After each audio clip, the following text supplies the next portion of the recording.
নন্দ মহারাজ যখন তার পালিত পুত্র কৃষ্ণকে কংসের যজ্ঞশালায় দর্শন করেন, তখন তিনি বলেন, আমি কি দুর্ভাগা যে আমার পুত্র সন্তানকে আমি ঘরে আবদ্ধ করে রাখিনি। দুর্ভাগ্যবশত আমি তাকে মথুরায় নিয়ে এসেছি এবং আমি এখন দেখছি যে কুবালয় নামক এক বিশাল হস্তি তাকে আটকে রেখেছে। কৃষ্ণরূপী চন্দ্র যেন রাহুগ্রস্ত হয়েছে। এটি বিপত্তিবশত বিষাদের একটি দৃষ্টান্ত। শ্রীমদ্ ভাগবতের 10ম স্কন্ধে ব্রহ্মার একটি উক্তি রয়েছে, হে প্রভু, আমার বাতুলতা দর্শন করুন। আপনি অনন্ত আদি পুরুষ, পরমেশ্বর ভগবান পরমাত্মা এবং আপনি সম্পূর্ণ মায়াশক্তির পরম নিয়ন্তা।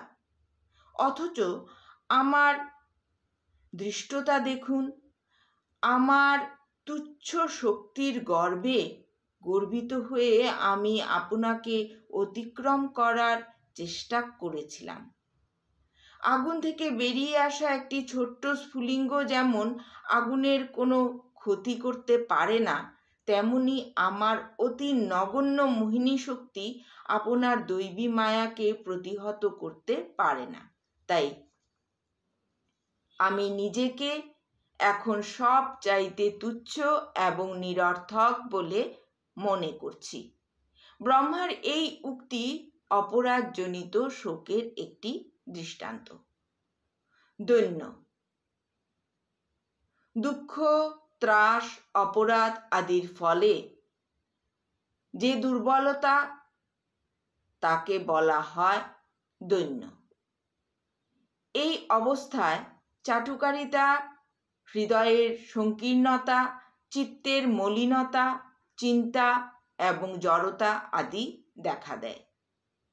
শ্রীমদ্ ভাগবতের 10ম স্কন্ধে মহারাজ মুচুকুন্দ বলছেন, হে প্রভু, আমার পূর্বকৃত পাপ কর্মের ফলে আমি নিরন্তর দুঃখ ভোগ করছি। কামনা বাসনার দ্বারা আমি নিরন্তর উৎপীড়িত হচ্ছি। তবুও আমার ইন্দ্রিয়গুলি বিষয় সুখ ভোগে তৃপ্ত হচ্ছে না।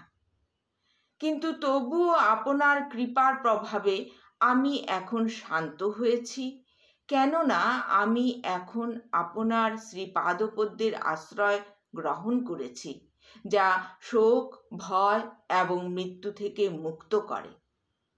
হে পরম পরিত্রাতা, হে পরমাত্মা, হে পরমেশ্বর, আমি এই জড়জগতের বন্ধনে এতই আবদ্ধ হয়ে পড়েছি, আপনি এখন আমাকে রক্ষা করুন। মুচুকুন্দের এই উক্তিটি জড় অস্তিত্বের দুর্দশাজনিত দৈন্যের একটি দৃষ্টান্ত।